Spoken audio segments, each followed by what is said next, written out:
Hello, my name is Dr. Craig Woods. I'm a veterinarian and a clinician. I'm going to talk today about a very frequent problem that we have as dog owners, fleas and ticks.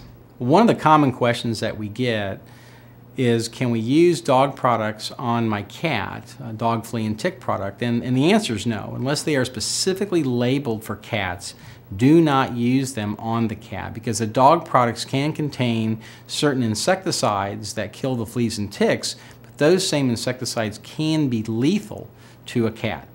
The best way to remove a tick is pretty simple. Wear gloves, try to grasp the tick as close to the skin as possible, and with kind of a consistent tug, pull back on that tick until it releases. Don't yank it out, but just apply gentle pressure to try to remove it. Oftentimes after about 10 to 15 seconds, that tick will release, and then I often will recommend putting it in alcohol. Just don't flush it down the toilet. Put it into rubbing alcohol, and that will kill the tick. The question we often get is, does that tick have a particular disease? And the short answer is, we don't know. But we have to always err on the side of caution and just assume fleas and ticks, if they're on your dog, can be suspect to carry diseases. A lot of owners think that just because the winter months come or it freezes outside that we can let down our guard to fleas and ticks. And the quick answer to this is that we really shouldn't, because fleas and ticks can set up residence within the household and continue to infect that dog or feed on that dog over the winter months.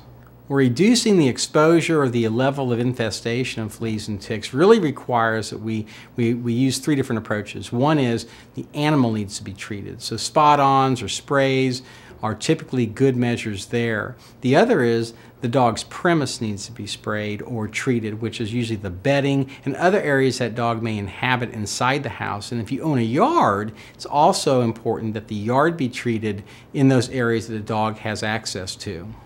I've got Scout here. Scout's a corgi, and we're going to demonstrate how to put a spot-on topical flea and tick product onto Scout. And normally I would clip this off and have it prepared to go, but for demonstration purposes, what I'll do is just kind of walk you through the best way of doing this. First of all, the dog should be dry, and I do recommend that you wear gloves when applying any type of topical insecticide or pesticide.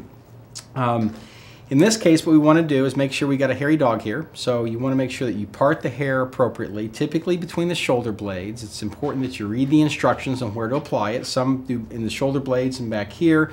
In this case, we'll just evidence or show how to do it between the shoulder blades.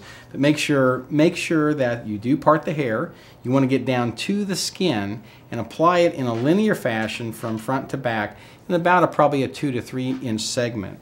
So what I would normally do is clip this off with some scissors, and then part the hair and apply it as so. And then it's important afterwards that you go ahead, put the hair back up, and then make sure that the dog is not bathed or gets into water for at least 24 hours after you've applied this.